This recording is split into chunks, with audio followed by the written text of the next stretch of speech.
Boa noite, pessoal. Assistiremos hoje a 9ª palestra do curso de formação de assessorias técnicas para adequação urbana articulada à infraestrutura de microdrenagem e manejo de águas pluviais em assentamentos precários, assessoria de águas, ADA.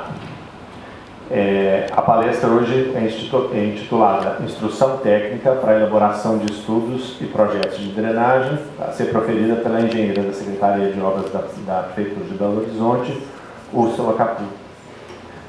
Úrsula é engenheira, especialista em engenharia sanitária e mestre em engenharia hidráulica e recursos hídricos pela UFMG. É servidora pública da Prefeitura de Belo Horizonte desde 2009, com atuação na temática da drenagem. Atualmente é engenheira da Diretoria de Gestão de Águas Urbanas da Secretaria de Obras e coordenadora técnica dos estudos para estabelecimento das instruções técnicas para a elaboração de estudos e projetos de drenagem urbana para o município de Belo Horizonte. Então agradecemos muito a disponibilidade e com a palavra a Úrsula. Por favor.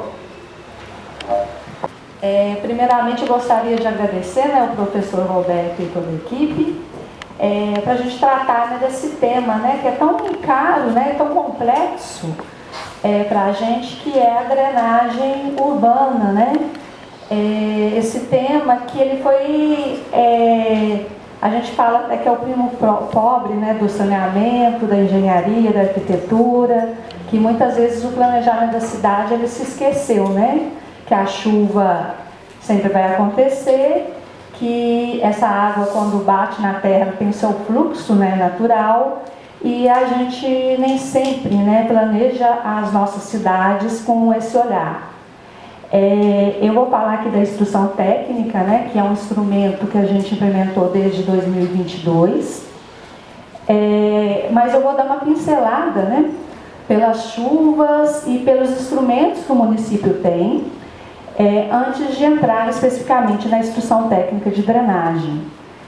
Falar de drenagem é muito relevante no contexto atual, que hoje a gente tem, em março desse ano, a gente teve a primeira regulamentação de serviços de drenagem e manejo de águas pluviais urbanas,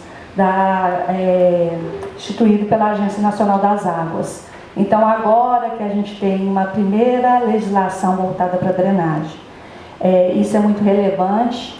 Então, vamos pensar nesse tema. Os municípios têm que pensar e a gente já está sofrendo os impactos. A gente sempre lembra de falar de drenagem urbana. Aqui em Belo Horizonte, por exemplo, é quando começa o período chuvoso, novembro, dezembro, janeiro, a gente sempre sofre os impactos. E a gente pensa, enfim, por que a gente está sofrendo esses impactos? Tem os fatores globais, que como essa chuva está vindo, que intensidade ela está vindo, se ela está sendo formada no próprio território. No nosso caso de Belo Horizonte, geralmente a gente não tem umidade suficiente, a gente não é perto não é região marítima, então a gente, geralmente as chuvas ela vem de fora, Então a gente depende desse fator climático global. Mas o que impacta mesmo também é como que a cidade foi construída, como que foi o desenho urbano, se ele foi voltado para drenagem ou não, a impermeabilização das superfícies e essa concentração do fluxo. Então, quando a gente está construindo a cidade, a gente está redesenhando os caminhos da água, e isso nem sempre a gente tem clareza de por onde que essa água vai passar e qual é o impacto que ela vai deixar.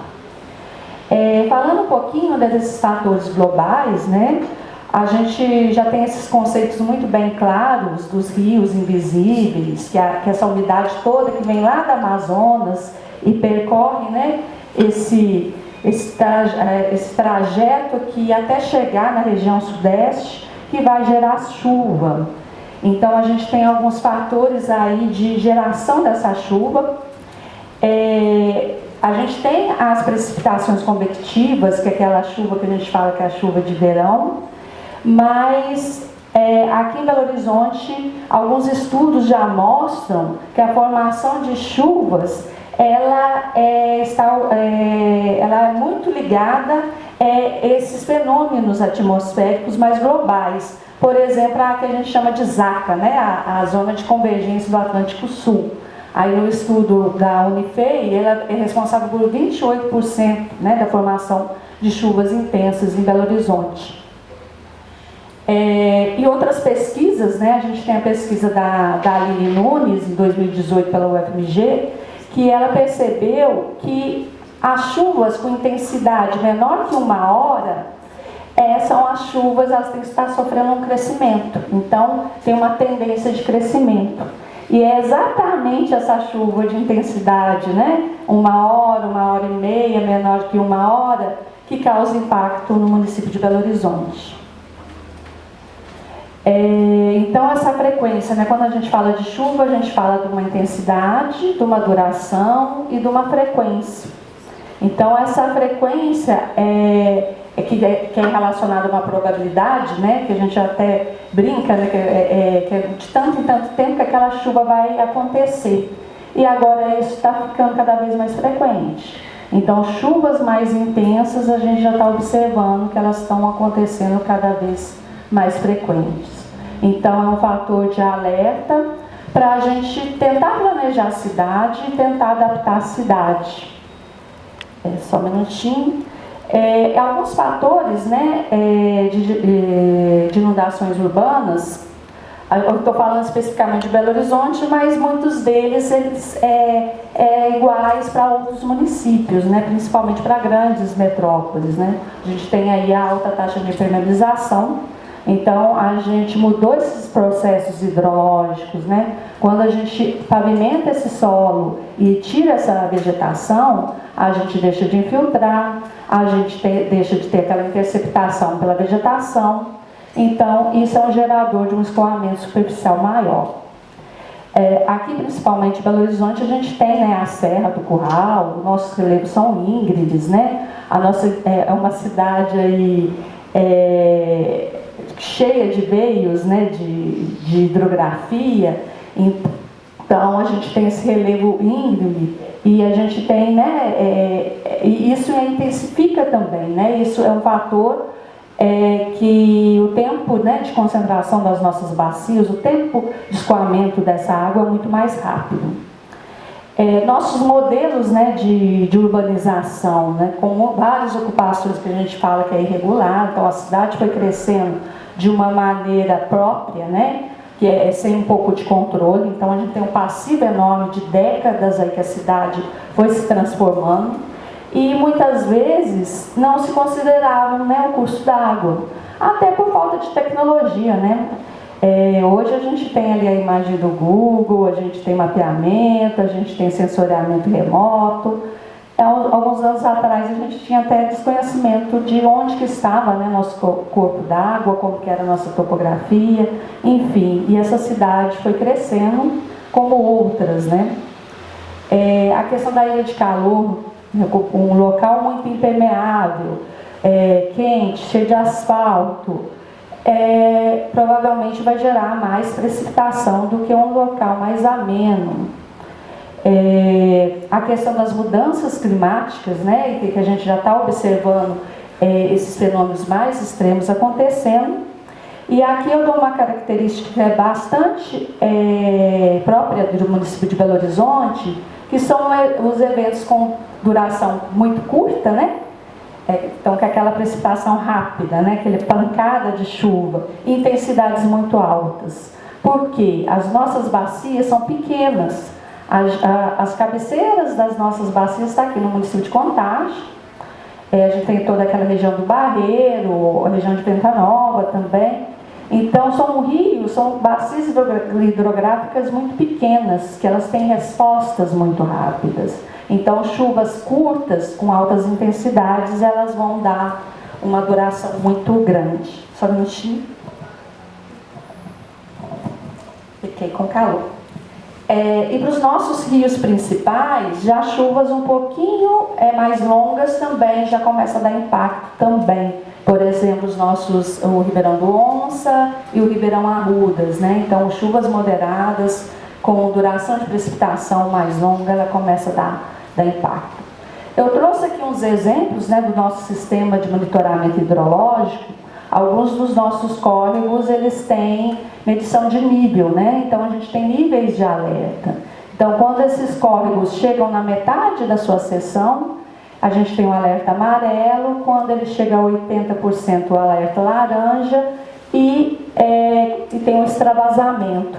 Então a gente vê aí o comportamento ao longo dos anos, né? Nem todos os córregos são monitorados, mas dá para a gente observar, né, que nos últimos anos, 2018, 19, não, mas 20, 21, 22, 23, a gente teve eventos bem significativos, né, de chuva e extravasamento, né, bem significativo. O ano de 2020 foi, por exemplo, um marco, né, de um evento bastante extremo que o município sofreu. A gente teve alguns impactos, né, de chuva mais localizada. Por exemplo, essa chuva aqui, uma célula de chuva bastante localizada ali na cabeceira do Ribeirão Arrudas, que o Arrudas ali ele subiu mais de 3 metros acima da pista, né? Um evento bastante significativo, que a gente está falando de uma chuva de magnitude de em torno de 100 milímetros, 1h30. Então a gente está falando de precipitações bastante intensas. Tem outro evento também em 2020, que a gente teve 2 extravasamentos no mesmo dia do córrego Pampulha. Então, você pensar com uma chuva, essa chuva foi de uma duração maior, né, maior, uma intensidade moderada, mas no Ribeirão Pampulha a gente teve dois eventos de inundação. Então, como que a gente previne isso, como que a gente aciona, né, as ações da Defesa Civil e como que a gente planeja a cidade, né? Nesse caso aqui, olha, o município está todo azulzinho, então foi uma chuva que ela pegou realmente todo o município. Outros, né, um exemplo que, por exemplo, deu muito impacto ali na bacia do Córrego Leitão, do Cercadinho, do Belvedere, que ela foi localizada ali na Serra. E essa chuva foi, a gente calculando o tempo de retorno, né, que é essa probabilidade que a gente usa para medir a intensidade, a gente não tinha nem equação para medir. Então ela ficou, quando a gente pega outras referências, né, a gente teve que pegar referência do professor Sicarelli, do município vizinho aqui que tem mineração, que ele tinha mais dados. Esse evento ficou entre 1.000 e 10.000 anos de tempo de retorno. Então a gente está trabalhando ali, lidando com uma coisa muito complexa, né? Como lidar com isso? E se a gente não lidou desde o planejamento, né, desde o desenho urbano, como que a gente tem que lidar agora? Um exemplo aqui foi um evento do Córrego Cachoeirinha, 2018, que a gente percebe aqui, né, na subida dessa água, quando a chuva começou e na hora que o córrego extravasou, foi 15 minutos. Então, que ação que a gente tem que ter em 15 minutos? Então, começou a chover, dali 15 minutos a gente tem um evento de inundação. É muito rápido, né? Então, a característica das nossas bacias é isso, né? Começou a chover, choveu muito forte, a gente já pode esperar, né? Pelo tanto que a cidade já está impermeabilizada, pelo tanto que a gente ocupou os fundos de vale. Aqui um exemplo, por exemplo, do janeiro completo, né? A gente tem a média mensal do janeiro de 274 milímetros. Em 2020, o acumulado de janeiro ficou 974 milímetros. Então, e esse 974 foi acumulado em 5 dias praticamente, 5 eventos bastante extremos. Então, se a gente fala que num ano é 1.500 milímetros, a gente está com 2/3 só no mês de janeiro, praticamente em 5 dias. E como lidar com isso? Então, aqui eu trouxe algumas imagens dos impactos, né, na cidade, dessa precipitação, desse ordenamento urbano, o impacto na infraestrutura. Nesse evento ali, a gente viu vias, né, sendo carregadas pela água, a gente tem esse sedimento que fica depois, então tem aquela ação de resposta pós-evento, mas não é só na infraestrutura urbana, né? Não é só nas vias, não é só no público. A gente vê isso, os efeitos também nas unidades, né, residenciais, os empreendimentos particulares, né? A gente vê escorregamentos, a gente vê queda de telhados, a gente vê que telhados não foram dimensionados, né, para aquele evento bastante extremo. Aí algum exemplo ali do BH Shopping, né, que o telhado foi abaixo. Tem também esse exemplo aqui do prédio de Buritis, né, que o sistema de drenagem deles não aguentou o evento. Então, como que a gente constrói para essa chuva? Qual conceito a gente tem que começar a trazer, né? Enfim, como que a gente corre atrás agora do prejuízo mesmo? Bem, como que a gente enfrenta isso? Com planejamento e adaptação, né? Desenhar novas cidades já é um pouquinho mais fácil, né? Construir a cidade, apesar que é mais fácil, mas a gente está aqui justamente para isso, né? Para discutir como construir uma cidade mais adaptada à chuva. Mas a gente tem alguns elementos, né? Para a gente planejar adequadamente. Agora, adaptar uma cidade que já está construída, né? Aproveitar, porque a cidade ela é dinâmica, ela vai se modificando. Então, aproveitar que as oportunidades, né, de mudanças de uso, de mudanças de ocupação, de parcelamento do solo, como que a gente aproveita isso para dar diretrizes para a cidade já ter o olhar ali para a água e levar em conta também o aspecto social, né? A gente tem pessoas ali, a gente tem que ter uma escuta também, né, ativa. Enfim... além das inundações, das enxurradas que a gente vê aí, né, a gente tem as outras questões também, né, resíduos sólidos, esse carregamento de sedimentos, a vulnerabilidade das pessoas, a questão do esgotamento sanitário, né, das outras temáticas de saneamento, do lixo e do esgoto sanitário. A erosão, né, nesses locais, por exemplo, de vilas, né, que tem uma constante ali, construção de moradias, né, esses resíduos da construção civil, essa erosão do solo, esse solo na hora que tira essa vegetação que ele fica exposto, isso tudo vai para o sistema de drenagem, enfim, são outras temáticas que a gente tem que pensar ali junto com a drenagem urbana. E principalmente a questão das pessoas, né? A cidade está ali, ela tem seus usos, ela tem sua mobilidade, a gente tem que ponderar essas duas coisas. Eu vou falar um pouquinho, né, dos eixos de atuação da prefeitura, porque ela tem vários mecanismos, né?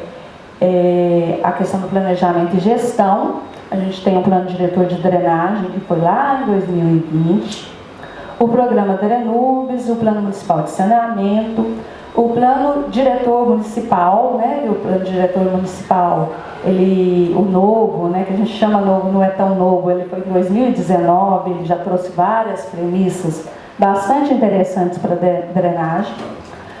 Temos também um plano local de ação climática e um plano municipal de habitação. A gente tem as intervenções mais estruturantes, né? As grandes obras.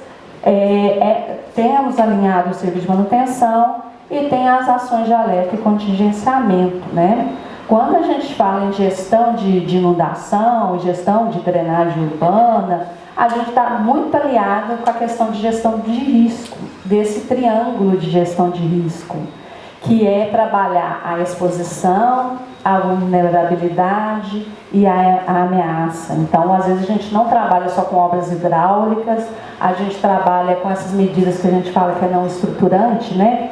Que é o zoneamento, a proteção de várzeas, a gente trabalha também com o sistema de alerta. Então, é um conjunto, é uma cadeia, né? Que a gente tenta pegar e diminuir cada lado desse triângulo, né? Diminuir a exposição das pessoas, diminuir o risco, né, daquela água que está ali, às vezes, né, com uma intervenção hidráulica, e também tentar diminuir, afastar essas pessoas, né, do local de risco, diminuir a vulnerabilidade dessas pessoas. Às vezes não é só afastamento, né, às vezes é uma medida ali de educação, chegar nessa comunidade, né, orientar essa comunidade. Bem, aqui tem uma linha do tempo, eu não vou me apegar muito a ela, né, mas a gente pensa que o marco principal da mudança de conceitos, né, em Belo Horizonte foi a partir dos anos 2000. Lá que começou as primeiras unidades institucionais voltadas para a gestão da água. A gente teve um plano diretor de drenagem, né, começou no ano 2000, que ele tem várias ações que eu vou falar um pouquinho delas. Em 2004, antes até do Brasil cobrar, né, da legislação brasileira cobrar um plano municipal de saneamento, em 2004 Belo Horizonte já tinha um plano municipal de saneamento.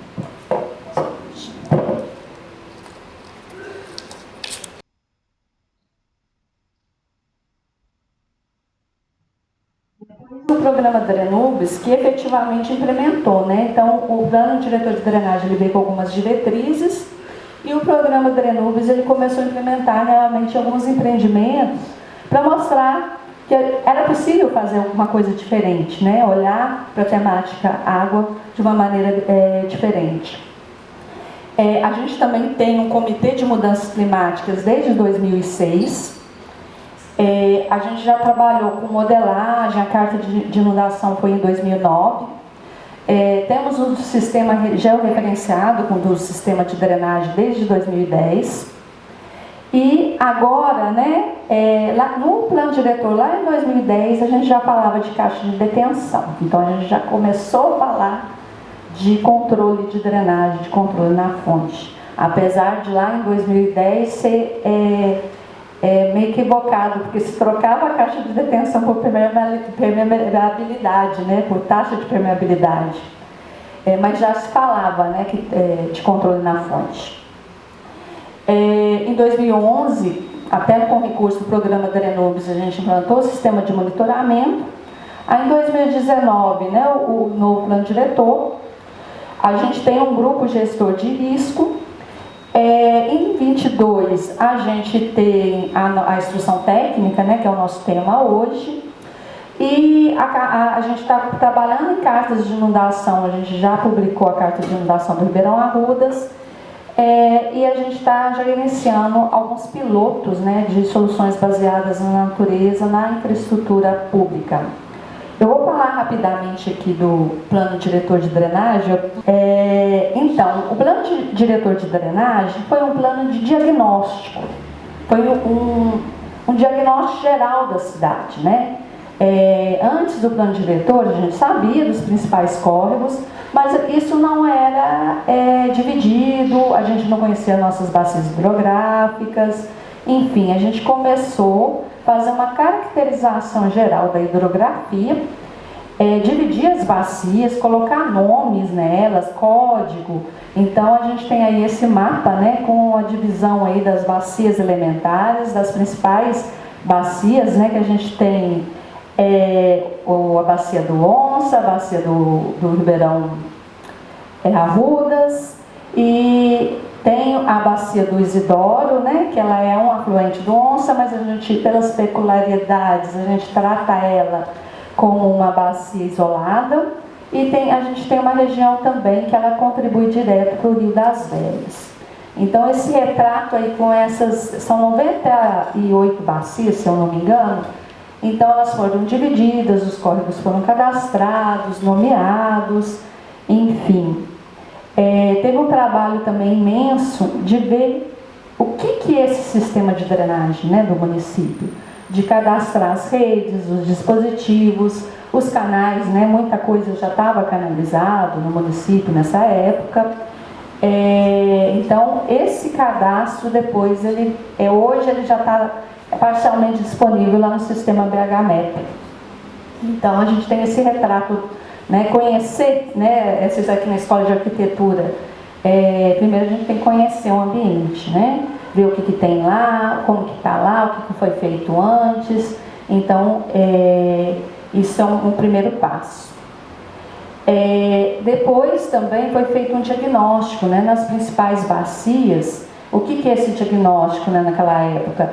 É realmente fazer os modelos hidrológicos hidráulicos e ver como que esse comportamento, né, desses cursos d'água, como que eles estão respondendo à cidade daquela época e como, né, as probabilidades de se ter ou não inundação.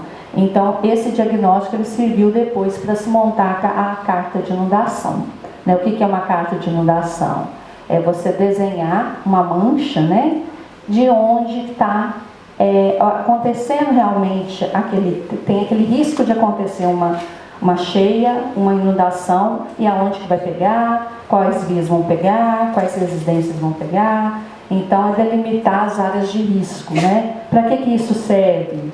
Numa posição de planejamento, serve para você não ocupar essas áreas, né? Agora, com adaptação, né? Às vezes você tem que tornar aquela casa que está ali mais resiliente, adotar alguma medida ali de controle, enfim, na cidade já construída a gente tem que adotar outras coisas, né? Para a gente pensar ali naquelas regiões que realmente está sofrendo risco. E diretrizes, né? Falando um pouquinho da carta, né? Hoje a gente já publicou a carta do Ribeirão Arrudas. Ela, além dessa mancha de inundação, né? De mostrar ali a mancha onde que está, onde vai alagar, né? Vai inundar. Ela também tem outros elementos, por exemplo, a velocidade que a água chega, a altura que essa água chega, o risco hidrodinâmico, né, que quanto mais risco, né, que é aliado a essas duas coisas, que é a altura e a velocidade que a água está ali, né, se ela pode ou não arrastar pessoas. Então a gente já publicou a carta de 2023. Estamos preparando, né, porque foi um trabalho feito junto com o Departamento de Hidrologia e Hidráulica do UFMG. E essa nova carta, ela tem um diferencial que ela foi feita com base numa calibração de modelo. Então, ela usou dados reais para a gente calibrar o modelo para ver se aquilo realmente é efetivo. E ela é um elemento, né? Ela tem tempo de chegada da onda, ela é um elemento ali de planejamento e também de ação emergencial. O programa Drenubes, ficou cortado aqui o Serra da Piedade, ele veio, né, estudando algumas bacias onde os córregos ainda estavam em leito natural, e desenvolvendo projetos com esse olhar de preservação, né, de trazer os cursos d'água, aquelas bacias, para o ambiente mais próximo do natural. Então, as diretrizes principais, né, é de não canalização do curso d'água, não transferência de vazões espadajusantes, né, então pegar, controlar naquela bacia hidrográfica mesmo, implantar os dispositivos, né, no caso de detenção, na época que eram os mais usuais de controle, e ele trouxe a questão da implantação dos parques lineares, né? Então a gente tem algumas obras, aqui a gente pode ver o antes e o depois. Esse aqui é o Parque 1º de Maio, tá? Então a gente vê a situação que era antes, erosão, degradação ambiental, gente morando no fundo de vale em área de risco de inundação. Então esses córregos foram recuperados, né? A gente não pode nem usar a palavra renaturalizado, né? Que é um conceito que foge, né? Renaturalizar na cidade, no ambiente urbano, talvez seja uma coisa mais utópica, né? Mas eles foram restaurados, revitalizados, com elementos voltados mais para o natural. Lógico que quando a gente está num ambiente urbano, a gente tem que abrir mão de algumas premissas, né? Velocidade, controle de margens, enfim. E trouxe também elementos de controle ali, por exemplo, bacias de detenção, né? Pequenas bacias de detenção que se alinhou ali aos parques lineares. O Plano Municipal de Saneamento também, ele vem com uma série de indicadores que ele traz as prioridades, né, para onde o município vai investir prioritariamente em obras, né, de saneamento. E já na época, lá em 2004, já tinha a questão de drenagem já pontuada. Então, na hora que a gente vê esse gráfico de pizza, né, qual que é o principal ponto aqui que pesa no plano diretor? 40%, né, dos indicadores ele é voltado para a drenagem. Por quê? A questão de água no município já está mais saneada, né? A questão de resíduos sólidos também, esgotamento, a gente tem áreas que têm fragilidade, principalmente em áreas de vilas e favelas. Mas a questão de drenagem, a gente ainda tem pontos, né, para ser discutidos na cidade. Então, os locais aqui, né, que estão mais escuros, são os locais mais prioritários para serem investidos. O plano de saneamento, ele é atualizado, né, a cada 2 anos e tem uma nova edição a cada 4. Então, esses indicadores são revistos, as metas são reavaliadas e a situação de cada bacia é avaliada a cada 4 anos. E o plano diretor municipal, né, ele vem trazendo algumas premissas, né? Então, a gente fala até que ele bebeu um pouquinho na fonte ali do Drenubes, do plano diretor de drenagem. Ele vem com o conceito de conexões de Fundivale. O que é isso, né? É um olhar diferenciado para o fundo de vale, né? Principalmente nessas regiões que os córregos ainda não foram canalizados, que a gente ainda tem áreas verdes, que a gente às vezes tem uma situação de vulnerabilidade da população local. E outra premissa, né, que o plano diretor municipal traz, a questão do controle, né, que a gente, na linguagem de drenagem, a gente chama de controle na fonte, né? O que é isso? Ter uma vazão de restrição. Então, uma vazão de restrição de lançamento daquele empreendimento, de lançamento daquela área. E hoje o plano diretor ele traz que essa vazão de restrição ela tem que ser igual à vazão natural dos terrenos. Aí o que é isso? Então, aquele empreendimento ele tem que adotar algumas técnicas. Hoje essas técnicas aí a gente fala muito com o nome aí de soluções baseadas em natureza, mas não é só elas, né? Que elas trazem esse controle de drenagem. Então a gente vê a diferença aqui, né? De uma edificação que só tinha a permeabilidade, né? O terreno natural, os 20%. Agora ela tem que ter outras coisas, além da permeabilidade exigida. Então ela tem que adotar técnicas ali dentro do seu terreno para você lançar para o sistema público uma vazão igual à vazão natural. E isso desvinculou, né, da taxa de permeabilidade, né, que antes, na lei de 2010, a gente poderia até substituir a permeabilidade com uma caixa de detenção. Então, isso foi um ganho muito grande para a questão, né, das águas urbanas do município. Bem, tem as intervenções estruturantes, então o município tem um plano, né, de ações, né, de empreendimentos, de grandes empreendimentos, que envolve, né, tratamento de vale, que envolve às vezes adequação de canalizações e que envolve também a implantação de dispositivos de controle. E também a gente começou agora com o programa de implementação de soluções baseadas na natureza nas áreas públicas, né? Então a gente já tem alguns jardins implantados, alguns pilotos, tem um programa de incentivo de desconto no IPTU quando a pessoa adota esses jardins, cuida, né? Então ali tem um exemplo, né? Tem as placas informativas, a questão da educação ambiental, enfim. Aqui eu vou passar um pouco mais rápido, né? A questão da limpeza, serviço de manutenção, a questão das ações preventivas de contingenciamento, porque mesmo, né, se a cidade fosse a cidade ideal, se a gente pensasse a cidade de uma maneira mais adequada, a chuva é imprevisível, né? Então, locais que estão próximo a córregos, eles vão ter sempre um nível de risco. Então, essas ações de proteção e defesa, elas geralmente elas vão se manter, independente se a cidade está mais resiliente ou não. Então, hoje a gente tem um grupo, né, de gestor de risco de desastres, né, para eventos climáticos extremos. Temos a atuação ali da Defesa Civil, do COP e da URBEL principalmente.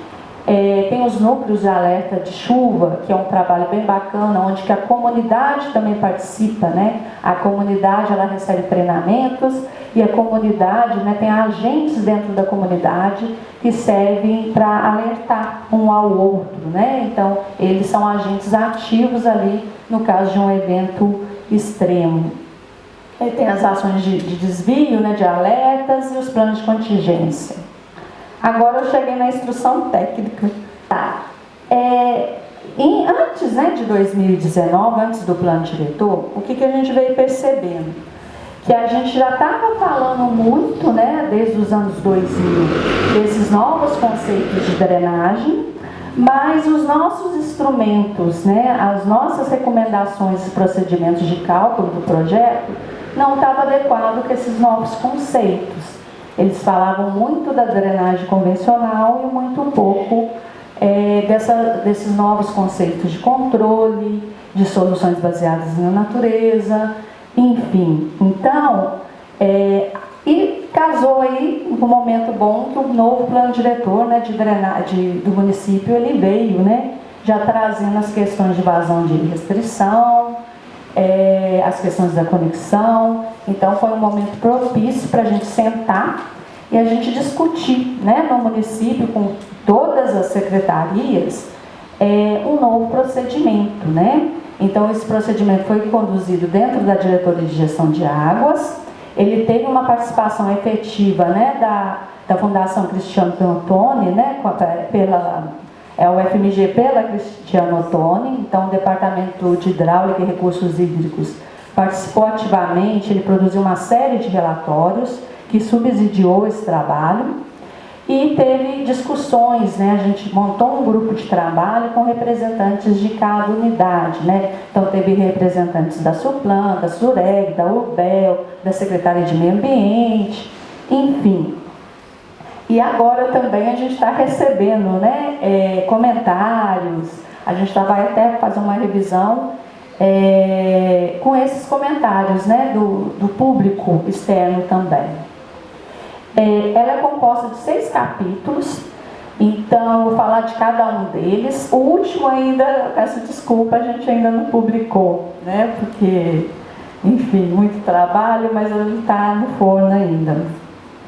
E o objetivo dela, então, foi uniformizar conceitos, padronizar as apresentações, a gente incorporar essas novas tecnologias de drenagem, né? A gente trazer esse aspecto de sustentabilidade ambiental, a questão das novas legislações e a gente ter um instrumento único para o município, que a gente tinha muitas análises diferenciadas nos órgãos municipais. Às vezes o processo passa só pelo meio ambiente, o meio ambiente fazia uma análise. Quando passava pela SUDECAP, a SUDECAP fazia outra. Então precisou fazer esse apanhado para a gente uniformizar os conceitos mesmo. O primeiro, né, ele tem esse histórico aqui que eu comentei mais completo, né? Ele fala até das instituições, enfim. E ele vem com esse histórico e com essas premissas gerais, né? Enfim, ele é um capítulo aí da história mesmo da drenagem do município. Com a visão, né, mais institucional, quais são os instrumentos, o que a gente tem de conceitos. O capítulo 2, que é o capítulo assim, que eu tenho mais apego, que ele é exatamente o que a gente está conversando agora, né, professor? Que ele vem trazer elementos para a gente pensar a cidade com ponto de vista na drenagem urbana, né? Como que esse parcelamento do solo, quando a gente pensa na cidade, no início, né, da cidade, se ela é regular, a gente pensa no processo de parcelamento do solo. Então, como que a gente divide, né, essas glebas, esses terrenos, e transforma ele em lote, né? Então, o que a gente tem que levar em consideração? Geralmente, a existência de corpos hídricos e como esse escoamento é feito. E como eu vou modificar esse escoamento para que ele não gere dano. Então, ele vem com uma série de premissas para a gente fazer esse desenho ou para a gente readequar esse desenho urbano. São premissas muito básicas, gente, mas aqui a gente precisou retomar o que era básico, sabe? Precisou falar, olha, tem um córrego, a gente mesmo que tem canalizado, aquilo ali tem que ser preservado, ali tem que ter uma área de proteção. Então a gente veio com uma série, porque nesse desenho da cidade, né, desde sua origem, esse mapa aqui é conhecido de todo mundo, né? A gente viu que o desenho da cidade ele praticamente desconsiderou os cursos d'água, ele desconsiderou esses fluxos. Então a gente tem aí o traçado geométrico, que foi o implantado, mas a gente já tinha um traçado que era sanitário, ele não era o ideal, né, se a gente fosse ver nos dias de hoje, mas ele já considerava ali, olha, as curvas do rio, que ali tinha um rio, ele previa ali onde tinha rio era via, mas ok, mas ele pensou. Hoje, você vê lá na Centro-Sul, aqui na Centro-Sul, a gente tem vários cursos d'água debaixo de prédio, né? Que eles realmente foram tirados do ambiente urbano, e na hora que a gente fala assim, olha, aquele local ali inunda, a gente não tem nem consciência por quê, porque às vezes a gente nem sabe onde que está ali o curso d'água. Então, tratar esse passivo, né, da cidade é muito complexo. E vem essas diretrizes, né? A gente reuniu em 8 diretrizes, que eu acho que são as principais. Eu vou passar aqui. Muitas delas, né, por exemplo, a de preservação dos cursos d'água, ela se alia ali com a premissa ambiental, né, da faixa de APP dos córregos em leito natural. Mas é só em leito natural, né? Hoje a gente tem ali vários córregos que estão canalizados, então não é só a questão da preservação ambiental que a gente tem que olhar, mas também o movimento desse rio, que esse rio ele tem ali o leito menor quando está na seca e ele tem esse fluxo para um leito maior quando tem um evento, né? Então, trabalhar com os riscos disso, né? Ter essas áreas de proteção para as áreas de inundação, para as planícies naturais do córrego, estando eles canalizados ou não. A questão do saneamento integrado, né? Então, tratar a drenagem, a gente tem que pensar também na questão do resíduo, na questão dos receptores, na questão do lixo, na questão se aquelas comunidades ali, elas estão, o caminhão de lixo está chegando até elas. Então, trazer a questão do saneamento integrado. Aí vem 2 premissas gerais, né, que é a manutenção dos eixos, principais eixos, né, naturais de escoamento da água pluvial. Aqui eu dou o exemplo do que não pode ser feito, né. Essa aqui é a Rua dos Aquários. Essa casinha aqui embaixo, ela está no rio, né. Então, o parcelamento dessa região aqui, à frente das casas, dos lotes, era um curso d'água. Então, como que a pessoa até vai ocupar ali? Elas mesmas foram canalizando para poder ocupar aquele terreno. E hoje que a gente vê vários locais onde que tem rede de drenagem, tem edificações em cima. E o que acontece, né? Pode acontecer um dano estrutural. Essas casas ali, elas podem sofrer um dano, uma ruptura, e cair dentro ali de uma galeria. Então, isso é uma questão muito grave. E como que a pessoa também, as ações de limpeza, manutenção, como que você vai entrar num terreno de terceiro limpando, né, aquele córrego, aquela rede de drenagem? Então, a gente tem vários locais da cidade onde não foi pensado nisso, né? Aqui, por exemplo, a cidade, a rua, ela foi feita com ponto baixo, sem ter escoamento para a água. Então, quando a gente vê aqui uma série de grelhas, né, de boca de lobo, por quê? Aonde que está? Que é um ponto que acumulou a água. E aonde que está essa água indo? Para debaixo dessas casas, né, desse terreno. Então, não foi respeitado o fluxo, né, natural daquele relevo. Não foi deixado nenhuma rua, não foi deixada nenhuma faixa de servidão, não foi deixado nenhum parque, não foi deixada a passagem da água.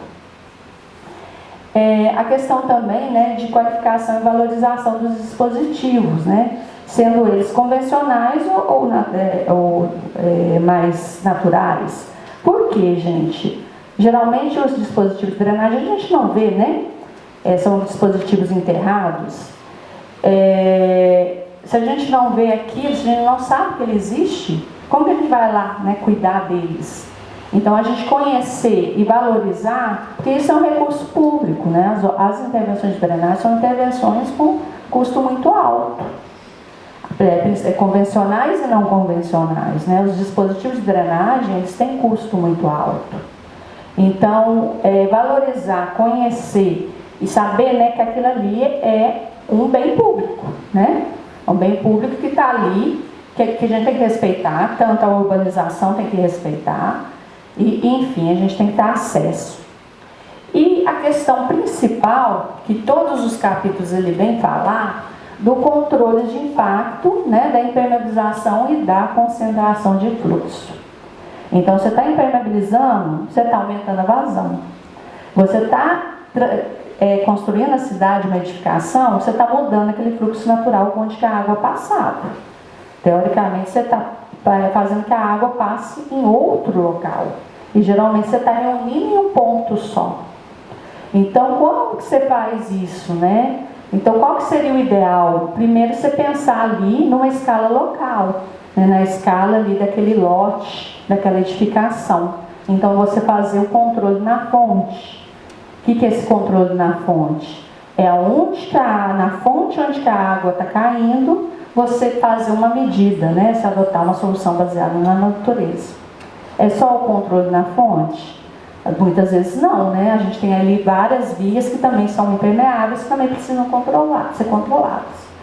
Então, depois do controle na fonte, não deu conta, né, de controlar, você vai para um controle mais regional.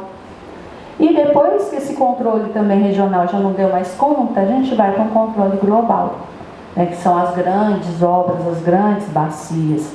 Então vem, né, numa escala pequena e passa, à medida que o controle, né, não dá conta, mas hoje o que é a cidade, ela já está construída. Então, muitas vezes a gente vai daqui para cá, né, direto, e aqui, né, só agora em 2019 que a nossa exigência de controle na fonte pela legislação municipal, ela foi implementada.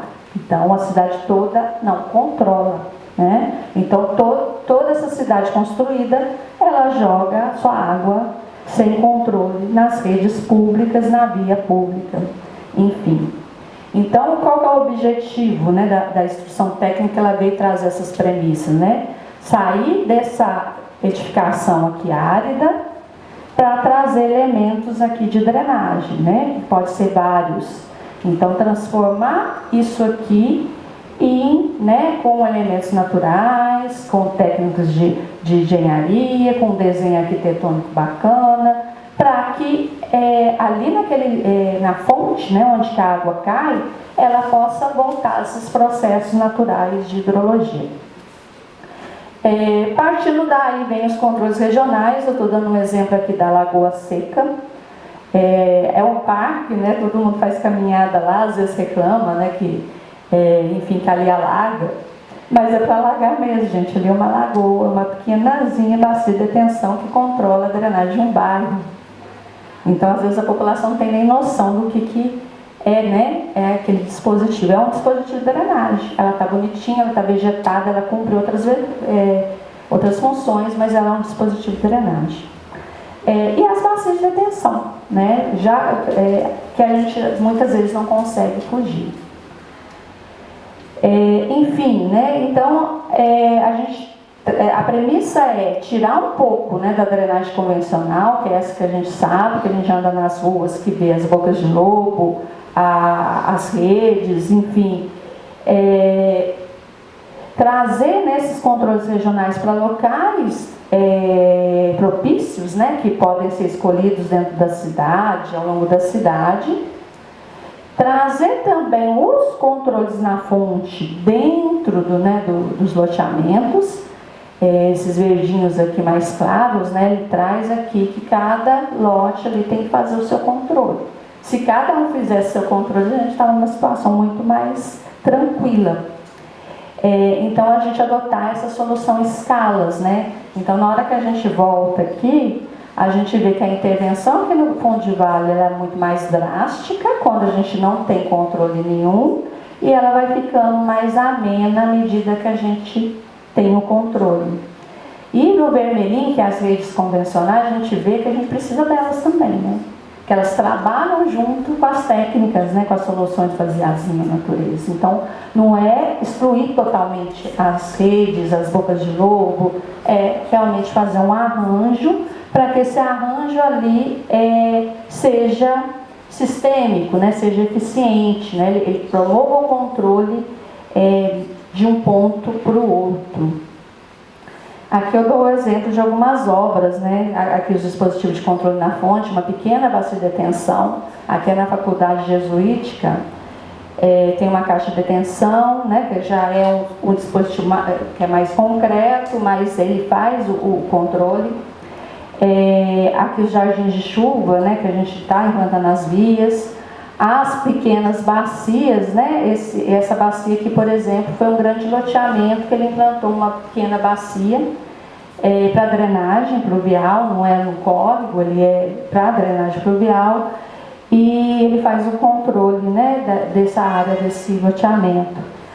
E as bacias de detenção, né? Às vezes elas conseguem ser consolidadas ali com uma área de parque, uma área ser mais natural, trazer também uma questão paisagística, né, e ambiental mais bacana, mas às vezes a gente tem que tentar ali uma medida mais drástica, né? Aqui é o exemplo da bacia profunda lá do Vilarinho. Aí no capítulo 3, né, da instrução técnica, a gente traz a questão do controle na fonte, né, dessas soluções baseadas na natureza, que técnicas são essas. Aí a gente, para quê, né? A gente tinha um fluxo, né, da vazão natural do terreno, que era esse verdinho. Quando a gente ocupa, né, aquele terreno, essa vazão, ela cresce. Então a gente tem uma diferença aqui, né? Tanto de tempo, que ela é muito mais rápida, como de tamanho, né? A vazão é muito maior, o volume de água é muito maior. Então o que a gente tem que fazer? Escatar essa água aqui que aumentou e tentar fazer um controle, né? Então o controle na fonte, ele vem, né? Todos os controles, ele vem tentando trazer isso mais próximo disso, né? Nem sempre a gente consegue, a gente fica aqui nesse meio termo.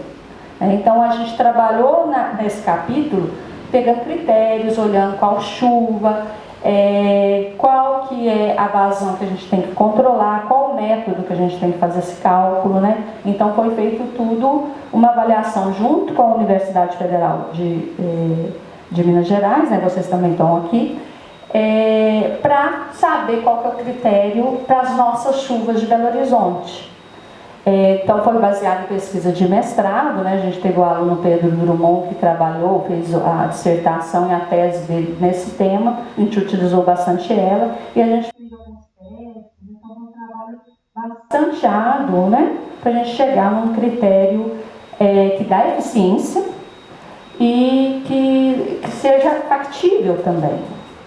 E a gente, através desse critério, a gente também, para facilitar, né, a vida do munícipe, né, dos empreendedores, a gente fez alguns projetos tipo, para facilitar a adoção dessas técnicas. Não é que não pode ser adotado outras diferentes, pode sim, mas a gente facilitou algum projeto tipo, algumas dimensões, para ficar mais fácil os cálculos, né? Então a gente veio com um projeto típico da caixa de detenção, vala de detenção, aquelas pequenas baciazinhas para dentro de um lote de detenção.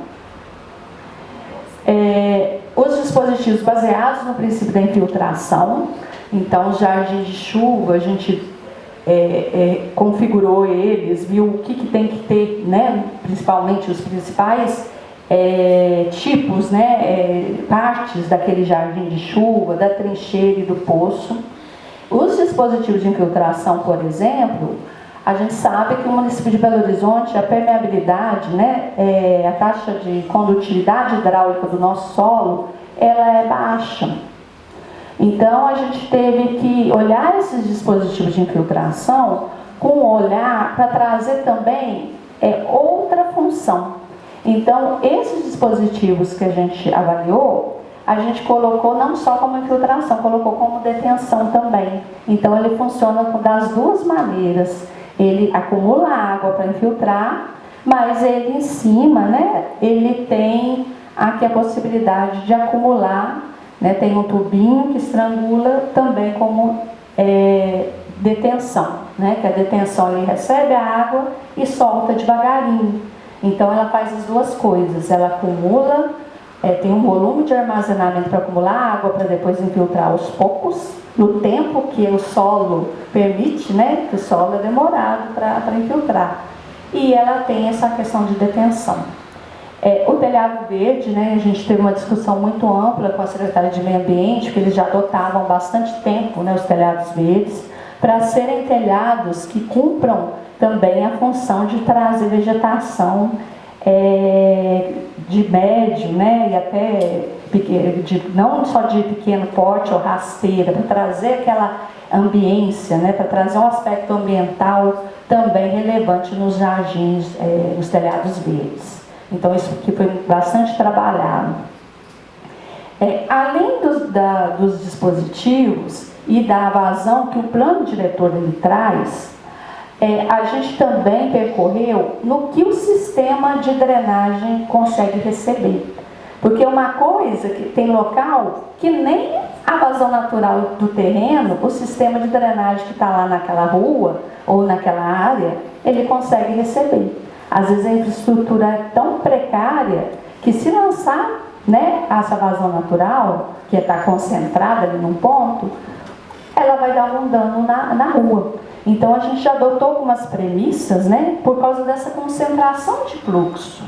Então quando você está com a área natural, aquilo ali é difuso, né, aquilo ali percorre aquela área espalhado, né. Agora quando você urbaniza, você concentra, né, em um ou dois pontos. Tem lançamentos, por exemplo, no município que a gente vê que é direto em cima de calçada, que carrega crianças, né? Aqui é um exemplo de uma galeria aqui, ó, lá na Rua dos Pampas, que o tamanho da galeria, isso aqui é uma calçada, viu, gente?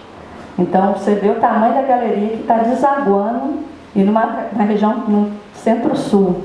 Então a gente fez algumas métricas, né, para saber quais vazões a gente podia lançar, né?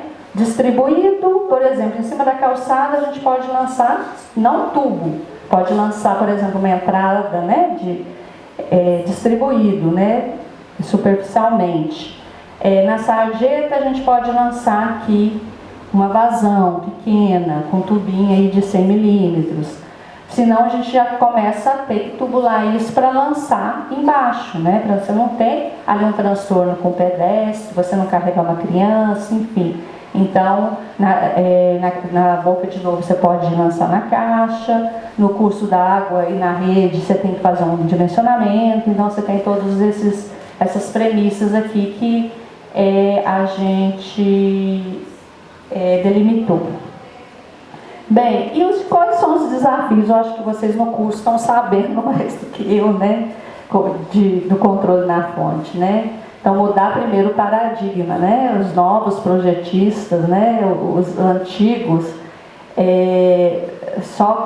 projeto praticamente só com as técnicas convencionais, então trazer essas técnicas, né, para um ambiente comum, né, para uma fala que todo mundo entenda, e isso é uma necessidade.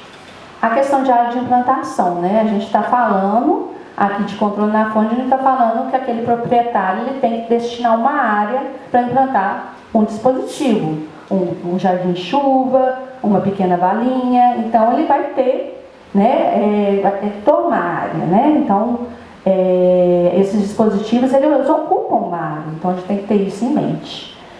A questão das recomendações técnicas, né? Não é só qualquer dispositivo, tem que ter aquele tamanho, aquele dimensionamento para ele cumprir o requisito de entregar uma vazão natural do terreno. Então ele tem todo um dimensionamento para ele cumprir. A questão também da eficiência, né? O efeito que ele vai ter na cidade, ele vai ser gradativo à medida que todo mundo for implantando. Se eu nesse bairro, só dois lotes fazem esse controle, ele vai ser muito pouco. Ele pode dar um controle, uma eficiência ali mais local, né, na rua, mas lá no fundo de vale provavelmente não. Então, as políticas, né, públicas para incentivar esse tipo de técnica, elas têm que ser bem efetivas, né, para essa abrangência de implantação ser maior. Também a gente tem a questão da redução de eficiência para eventos mais extremos, né? Mas quando a gente está falando de técnica, a gente está falando de outros benefícios também, de proteção, de trazer mais verde. Por isso que a questão das medidas de contingência sempre ser necessários. Em eventos mais fortes, como é de 2020, talvez a gente ainda vai continuar com algum evento de inundação. Mas se a gente pensar se a cidade tiver muito mais técnica, muito mais controle, talvez a gente não tinha um dano tão grave igual o que a gente teve, né? De carregar a rua, talvez a gente teria inundação, mas com dano, um impacto menor na infraestrutura.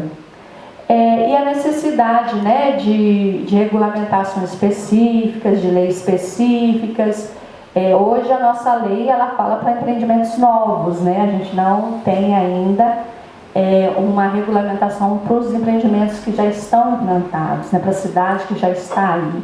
E nos conjuntos informais, né, nas ocupações informais, é pior ainda, né? Então, enfim, é uma carência, é uma cidade construída dinamicamente. Então, como trazer esses elementos para essa cidade que ela não seguiu, né, a formalidade, né, das legislações. Bem, depois a gente tem, aí entra no capítulo 4, né, que a gente fala da drenagem pluvial. Então, depois do controle na fonte, que é o local onde a água caiu, a gente tem que pensar ali como essa água vai para frente, né? E aí a gente lembra, aí as nossas ruas, as nossas sarjetas, enfim, o que a gente está andando ali, os dispositivos que a gente está vendo, né? Essa drenagem que às vezes a gente chama de drenagem primária. Então, nesse trabalho, o que a gente fez, né? A gente procurou rever a ocupação do município todo e definir os coeficientes de escoamento, né? Os coeficientes que geram as vazões, porque a cidade está mudando, a cidade está muito impermeável, então isso foi ter esse olhar, né, para essas áreas, e a gente tinha tecnologias melhores, né, essas imagens, assim, infravermelho, então foi trabalhado para ver quais os coeficientes a gente ia adotar. A gente falou das etapas de projeto, deu metodologias, principalmente para os dispositivos convencionais, e a gente deu como premissa a adoção, né, desses sistemas em escalas, né, de trazer a questão do controle na fonte aliado com essa drenagem primária.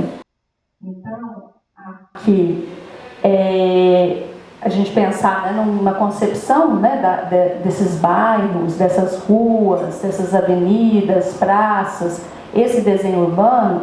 Então, o que teria que vir, né? A mitigação do escoamento, a eficiência hidráulica, né, para ela não causar transtornos, o benefício ambiental, então alinhar a drenagem ali com mais áreas permeáveis, com mais vegetação, os benefícios sociais, os riscos, a questão de custo e prazo e custo de manutenção e operação. Então, assim, a premissa geral é a gente trazer com a drenagem convencional os elementos de drenagem mais sustentável. né? Fazer a cidade, esse desenho urbano, trazer mais elementos de drenagem mais sustentável. Aqui o mapa que a gente fez, né, que está disponível lá no BHMAP, dos coeficientes de escoamento. Então, assim, quanto mais vermelhinho, né, laranja e vermelhinho, mais impermeável, né, mais vazões a gente está gerando, né. Então, o verdinho é lá, ali, as áreas onde que são preservadas. Então, a gente vê a diferença, né, o que a gente tem que lidar aí nos nossos projetos, né, de drenagem de uma cidade consolidada como Belo Horizonte. A gente trabalhou aqui a questão de eficiência dos dispositivos convencionais, até porque a gente tem, né, um caderno de encargos, a gente tem dispositivos padronizados, eles cumprem, né, sua função.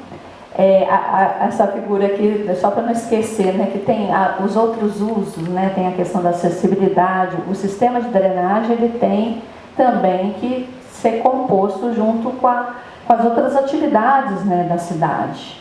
Então, mobilidade, a questão viária, ela tem que vir junto, né? A questão dos locais de convívio social. Então, enfim. E aqui a gente também trouxe elementos, né? Está um pouquinho ainda, a gente está pretendendo fazer alguns anexos ainda na instrução sobre trazer esse controle na fonte nas áreas públicas, né? A gente começou a fazer esse piloto desses 60 jardins. É um desafio, o desafio maior é a manutenção, porque são dispositivos vivos, né? Eles são jardins, jardins que eles têm que, né, aturar uma chuva, que eles ficam alagados na hora da chuva, mas também tem que aturar 6 meses de seca. Então, que tipo de vegetação, como que ela tem a reposição de plantas, tem a questão da atividade, não é todo local. Então, tem todas as premissas ali para a gente adotar, e o que a gente tem que adotar para aquilo ali não gerar um inconveniente, né? Aqui, por exemplo, a gente tirou uma vaga de carro, né? 1 ou 2 vagas de carro. Geralmente, nem todo mundo gosta, né? De chegar lá, tirar uma vaga de carro, tem a questão de sinalização também para aquilo ali não gerar um risco. A questão de alinhar, né, a questão de drenagem com o código de posturas, né? Eu dei um exemplo aqui, isso aqui é perto de casa, viu, gente? Não é nem BH, é Contagem. A gente vê essas entradas de veículo barrando o fluxo da água, né? A questão do resíduo, entupir, e a questão sanitária também. A drenagem não funciona e a gente cria aí um local de proliferação de vetores. A questão também das edificações, né? Muitas edificações ali, equivocadamente, elas estão em risco. Por quê? Essas soleiras aqui, ó, para baixo da via, né? Então a água chega aqui tem uma rua descendo, ela vem direto na casa. Aí o que tem que ser feito aqui? É uma concepção da casa. Não tem nada de errado nessa via do ponto de vista de drenagem. Mas a casa está debaixo da soleira. E a gente tem um código de postura no município que fala como tem que ser as calçadas, enfim. Lógico, né, que tem locais que precisa, né, de uma arquitetura mais pensada devido à topografia, essa arquitetura do local, mas tem coisas que são muito básicas, né, às vezes a gente peca no básico. Bem, o capítulo 5, ele fala já dos fundos de vale, né, da drenagem fluvial, que é a questão do tratamento, né, de como, né, você trazer esse córrego, tentar uma premissa de trazer o mais natural possível, e como você também, né, já que quando a gente não consegue fazer o controle lá no topo do morro, necessariamente essa água vai ficar no fundo de vale. Como que a gente vai controlar essa água no fundo de vale? Aqui a gente falou muito das intervenções, do que a gente tem que pensar em alternativas, né? Para a gente não ficar...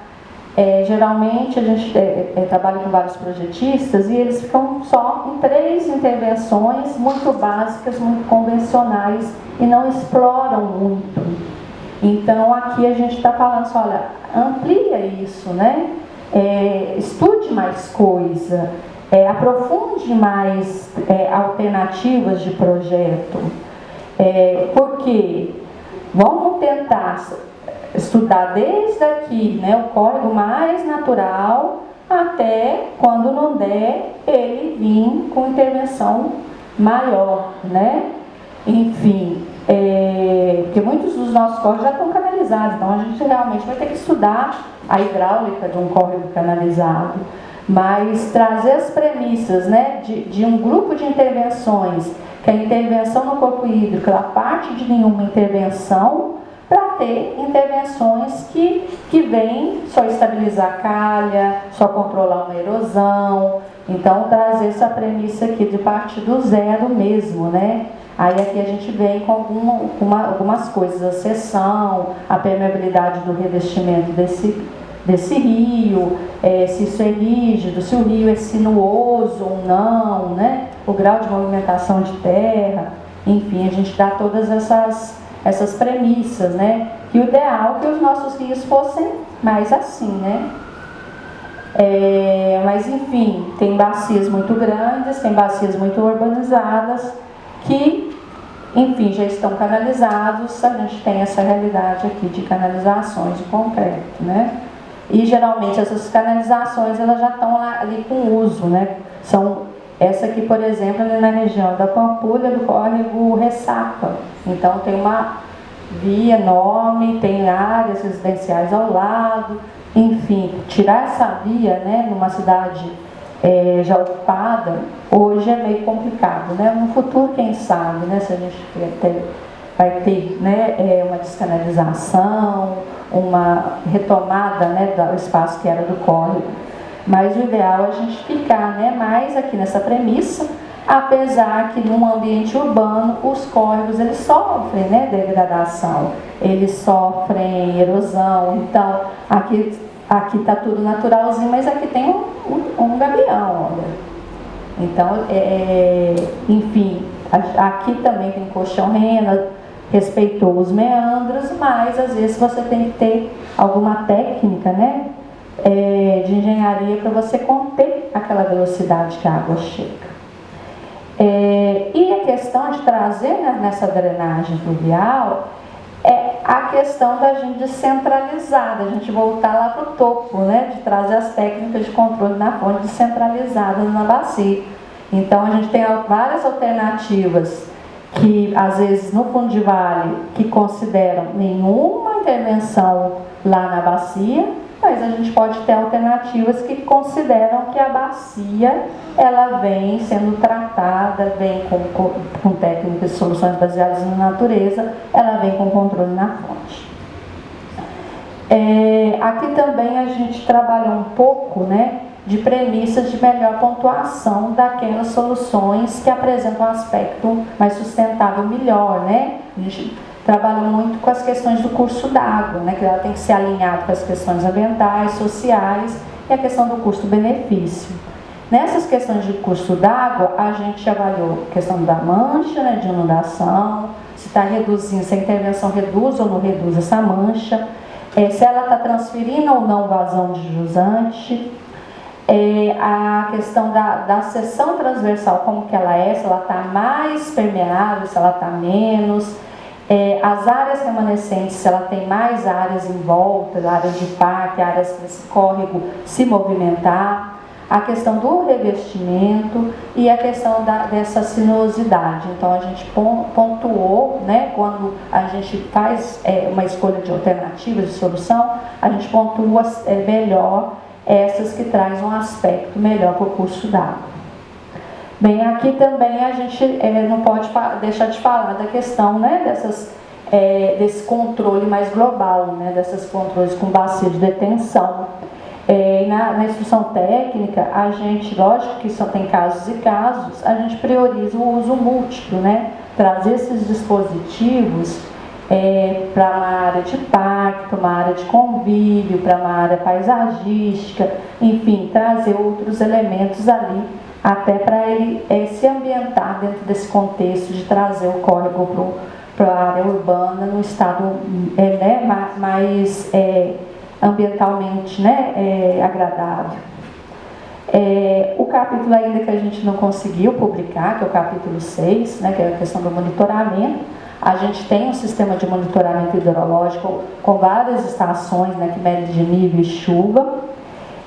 A gente também tem a questão do alerta da Defesa Civil e a questão, né, que está na pauta, que é de segurança da barragem, né? Então a gente tem que cumprir as premissas de segurança de barragem que vem nas legislações de segurança de barragem. Tá? Breve esse capítulo vai estar publicado. Né? Então aqui eu trouxe um exemplo, né, da questão do monitoramento e gestão de risco, né, das nossas estações ali, que a gente não é só planejamento, né, também a gente tem um monitoramento depois desses cursos d'água, dessas intervenções, como que está a resposta dele diante desses eventos extremos. Aqui tem o QR Code, né, dos nossos principais instrumentos, se vocês quiserem acessar. Tem a instrução técnica, tem o plano de saneamento, tem as reuniões de Comusa, né, as ações do Comusa, né, que é o Conselho Municipal de Saneamento, e tem da Carta de Inundações, tá? Gente, obrigado, acho que ultrapassei um pouco, né? E agradeço, não sei se fui clara. A gente pensa nessa questão da legislação, né? A gente considera que o material mais atual está sendo as instruções técnicas, né? Mas a gente tem uma previsão de atualização assim, do plano diretor de drenagem. Essa era uma das perguntas, e a outra, aquela coisa que eu tinha comentado com você até naquele dia que você fez a aula online, é que a gente vê que tem uma composição de alternativas na escala micro, na escala macro, mas na micro talvez não é uma coisa que pede ainda. Isso pode ser uma coisa a ser acrescentada para essa análise de alternativas também ser feita na escala micro? Nem que seja para a escolha da solução mais efetiva assim? Eram essas dúvidas. Obrigado. Não só a intenção, né, de atualizar o plano diretor de drenagem, agora a gente tem a obrigação, né? A nova regulamentação da ANA, ela amarra os financiamentos de drenagem, de intervenção de gestão de águas urbanas a ter um plano diretor de drenagem. Então, agora a gente tem a obrigação. O que a gente está com a expectativa, até junto com o FMG, é de fazer um primeiro diagnóstico das necessidades que a gente precisa, né, do novo plano diretor de drenagem. A gente também pretende trabalhar em algumas bacias pilotos para a gente trazer alguma metodologia de controle de alagamentos voltada para a microdrenagem, mas ainda está em contratação, então eu acho que ainda demora alguns anos, Lucas, mas assim, a gente vai ter a obrigação de atualizar realmente o plano diretor de drenagem, porque esse primeiro plano, ele foi muito diagnóstico e ele foi complementado com planos específicos, né? A gente tinha planos de intervenções do Arrudas, o plano de intervenções do plano do Isidoro, que tem essas várias bacias de intervenções do Isidoro, mas a gente vai ter que revisitá-lo sim para atender as premissas da nova regulamentação nacional. E a outra pergunta, né, dessa questão de a gente ter, né, essa avaliação de escolha na escala macro, né, e não ter na micro. A gente deixou a micro, né, e o controle na fonte muito por conta dos projetistas, que são projetos menores, para eles terem um olhar, mas a gente está percebendo que é preciso sim ter um olhar, né, de deixar eles terem várias escolhas de concepção, trazer uma obrigatoriedade, né, dele trazer outras concepções. Isso é um pouco complicado, porque geralmente a gente lida com empreendedores privados. Então, às vezes, obrigado também a ele ter um custo ali de estudar vários tipos de concepção, às vezes é complicado. O que a gente faz é orientar. Às vezes a gente faz reuniões técnicas e orienta. Por exemplo, tem um caso até de edificação já existente, que era ali do lado do Minas Shopping, que agora vai ser o Marte Minas. Tem um estacionamento grande, já tem a edificação que é aprovada, mas ela passou por um processo de licenciamento. Ele estava apresentando uma caixa de detenção enorme. Aí eu chamou o empreendedor e falou assim, olha, Você tem um estacionamento, você está com muita área de fluxo, transforma isso em jardim de chuva. Aí ele revisitou o projeto dele com mais jardins de chuva e deu o mesmo número de vagas, foi só um redesenho. Então eu acho que isso tem que vir mesmo, né, na instrução técnica, talvez numa atualização, conto com a ajuda, né, de vocês, da Escola de Arquitetura. Mas isso está sendo muito orientativo, sabe? A gente sempre com projetistas, por isso que até eu falei de curso para os projetistas, porque tem muita gente que está há muito tempo no mercado fazendo convencional. E eles têm um pouco de dificuldade de trazer esses elementos que vocês trazem, né? Nessas maquetes, de ver esse fluxo. Eu vejo que no dia a dia os consultores eles têm dificuldade de fazer esse exercício. Tem até um relatório de um projeto de uma obra lá em Venda Nova que eu tinha visto, que lá a equipe da consultoria tinha falado assim, nós analisamos alternativas tal e escolhemos essa. Mas não mostrava a alternativa, não tinha dado, assim, tinha todo o estudo de vazão lá, todo feito, era só tentar encaixar, mas eles escolheram e falaram assim, teve estudo, mas escolhemos essa. Hoje a gente não tem mecanismo legal para cobrar que ele estude várias alternativas. Se ele está cumprindo, né, a vazão natural conforme as nossas premissas, a gente tem que aceitar. Então, é muito mais de conversa mesmo, né, de conversar, tentar convencer, às vezes convencer até com questão de custo, né, às vezes até é mais barato do que se fazer o convencional. Te ouvindo, eu fiquei numa curiosidade, que o plano diretor ele prevê um benefício urbanístico de área não computada de edificações que estejam em área de inundação. Só que eu não tenho muito conhecimento se isso está sendo executado. Você sabe se isso depende de carta de inundação? Legal demais, acho que esses cadernos, né, de instrução técnica são muito bons, né? A gente já está usando ele no curso e a gente vê que tem muita informação, né? Acho que o mais legal é que ele localiza mesmo essas instruções técnicas aqui no município, né? Com os índices, os coeficientes, até exemplos, né? Tem muitos exemplos aqui que eu acho bem legal também. Eu fiquei pensando, você está na diretoria de gestão de águas, né? Esse caso da implantação dos jardins de chuva lá na bacia do Nado, né? Do córrego do Nado, eu fico também cheio de curiosidades para entender desse processo.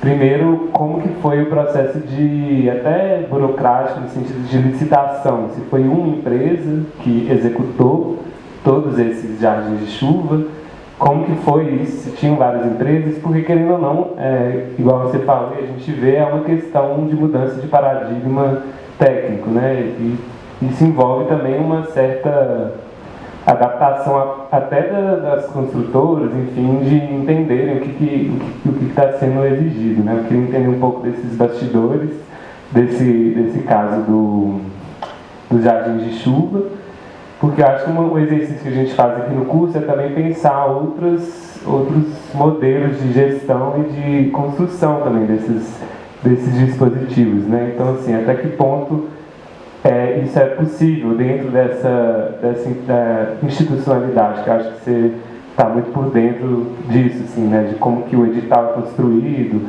de como que a licitação é feita, se seria possível, por exemplo, pensar outros arranjos, né? Incluindo outros órgãos da prefeitura, tipo, sei lá, a SLU com resíduos da construção civil, ou os próprios moradores participando do projeto paisagístico, né? Pensando nessa gestão também desses dispositivos para além da execução. Assim, queria entender mais esses bastidores institucionais.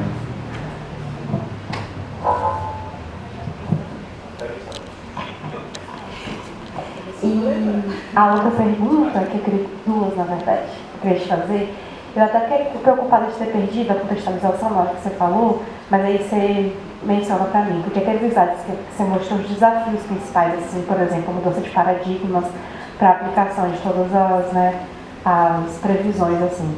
E aí eu queria saber, primeiro, se isso já consta sistematizado, assim, os principais desafios que vocês já diagnosticaram para essas medidas institucionais. E aí nesse mesmo sentido, o que você comentou sobre as dificuldades que vocês já experienciam com os empreendedores. Por exemplo, isso que você falou, que já é uma coisa que vocês notaram, de ter que apresentar as possibilidades. Ou seja, prever, né, algumas ideias já para os empreendedores, mesmo que a ideia inicial fosse que existisse essa proatividade, digamos assim, ou né, meio que incentivasse a gestão pública, já levasse as pessoas a fazer essa pesquisa por si. Se isso, enfim, essas experiências e essa sistematização já está sendo prevista ou se já existe em algum lugar. Porque, assim, em termos inclusive de pesquisa, de a gente abordar, né, e já pensando nessa ideia aqui mais da academia, é bem legal já ter essa noção por parte das instituições do que vocês experienciaram. A primeira, né, da mancha, né, se tem aqueles incentivos. Eu acho que tem, que eles usam a carga de inundação. Acho que no caso a Sureg é a Suplan. O que eu sei que acontece é que a mancha é uma das coisas que é informado na informação básica. Então isso já é um elemento ali que tem que ter, né, alguma medida.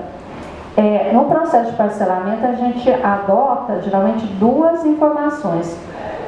Por exemplo, quando tem mancha e tem um local que já está consolidado, que tem via, aí tem uma regra lá do plano diretor, que é da parte de parcelamento, que fala que tem que ter um laudo. Então o responsável técnico ele tem que dar esse laudo que ele pode parcelar, né? Parcelar ou ocupar aquela área, senão ela fica até parcelada. Quando né, então ele já tem essa premissa.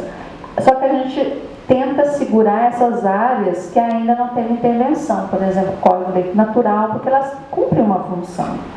Então, geralmente, a gente lá na comissão de parcelamento, a gente deixa aquelas áreas, tenta segurar essas áreas para elas continuarem com essa função hidrológica e hidráulica. Ela pode até contar como área permeável dos empreendimentos, mas ela tem que manter essa função ali, esse fluxo, né, do rio. Porque se você for tirando todas essas áreas, você vai estar prejudicando a jusante, né? Mas efetivamente, o que isso conta, né, como incentivo, eu não vou te saber responder, tenho que procurar saber, Maria. A sua outra é sobre os jardins de chuva. Esse foi muito como um projeto piloto. A gente teve até uma demanda parlamentar que a gente conseguiu um recurso. Então, quem conduziu o processo foi praticamente a Suplan com a ajuda nossa e da Sudecap. Então, foi feito 2 tipologias de jardim. Com base nas tipologias da instrução técnica, a gente avaliou o tamanho do substrato, né, o tamanho dos leitos.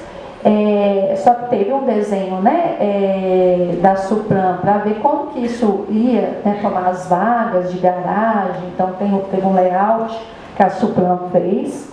E isso depois, primeiramente, teve uma escolha de local com uma metodologia que considerou algumas premissas de declividade, que tem um giz por trás, se era via de fluxo rápido, se era via principal ou não. Então teve uma metodologia de avaliação das vias que poderiam ser implantadas, os jardins.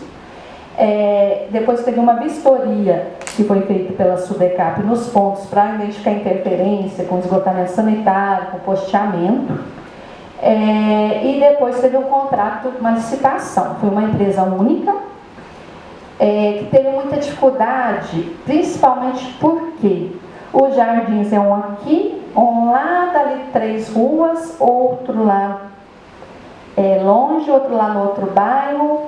Então, nessa descentralização, a empresa reclamou muito, porque tinha que mobilizar equipamento, material, enquanto uma turma estava trabalhando num lugar, outra estava no outro. Então, isso foi um aprendizado para a gente saber também como vai contratar isso depois, porque realmente é um contrato que a gente fez o custo, né, no padrão Sudecap, de planilha Sudecap, mas essa tipologia de ter uma intervenção pequena em locais muito distintos e separados, o custo disso eleva. Então isso a gente tem que ponderar também nos editais. Se vocês quiserem, depois eu disponibilizo o edital para vocês darem uma olhada.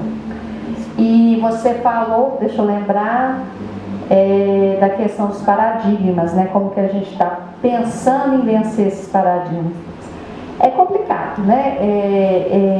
Tem ações, né, que a gente está, por exemplo, a própria instrução técnica, a divulgação que a gente está tentando fazer dela. A gente faz um trabalho muito braçal, né, dos consultores, de tentar trazê-los, né, para esse olhar, mas eu acho que a gente tem que realmente fazer mais ações, né, para essa temática, talvez uma educação mesmo, né, educação ambiental, do dia a dia do munícipe, talvez trazer um programa mesmo. A própria manutenção, né, dos jardins de chuva, teve um porta a porta, sabe, com as pessoas das ruas, para elas adotarem, para incentivarem. Algumas pessoas reclamaram, outras adotaram, outras acharam legal. Então isso tem que ser feito na escala técnica, né, dos consultores, e isso também tem que ser feito numa outra escala ali dos munícipes, né, para também a gente não sair implantando as técnicas e a população também não pegar isso para elas, não entender para que serve. No jardim de chuva teve, né, teve as plaquinhas, teve essa ação porta a porta, né, que a equipe de comunicação da Suplan fez. Mas eu acho que a gente tem que avançar um pouco, né? Talvez, na hora que a gente fazer esse diagnóstico no novo plano diretor de drenagem, eu acho que isso aí vai ser pontuado bastante, né? Quais são as premissas da gente fazer. E o que a gente também, no plano, desse diagnóstico, eu acho que vai vir, é a necessidade também da gente ter algumas legislações adicionais. Porque hoje, tudo que a gente fala de drenagem, exigência, está dentro do plano diretor do município. O plano diretor de drenagem não é lei. Então, a gente tem uma lei específica, né? Hoje a gente tem uma lei de mudanças climáticas. Alinhar também uma lei de drenagem para o município, eu acho que é necessário. Por exemplo, a gente preservar essas áreas que são alagáveis, que têm essa função de amortecimento naturalmente, é importante. Outra questão muito importante é dessas áreas que têm rede, que são albergues, ou que já tem rede, e na reocupação dessa cidade, não se construir em cima mais dessas redes, para preservar, para deixar a faixa de servidão. Então isso também acho que deveria vir na legislação. Então talvez nesse diagnóstico de necessidades, eu acho que a parte de legislação vai vir também. Quais são as necessidades, porque a ANA, ela está formatando o serviço, né? Ela não está vindo no foco de trazer isso para uma rotina, né, de regulamentação urbana, para uma rotina de aprovações de licenciamento urbanístico e ambiental. A gente até tem muito avanço nessa parte, né, do urbanístico e ambiental. Mas a dificuldade que a gente tem também é que hoje o controle na fonte é para todo mundo. Antes era só para os de impacto que a gente exigia no meio do processo de licenciamento ambiental. Como é para todo mundo, como fazer isso ser efetivo para todo mundo também? Né? Talvez a gente vai precisar de gente, como vai fiscalizar isso também é um desafio para os próximos anos, gente, gotinha por gotinha, né? Enfim.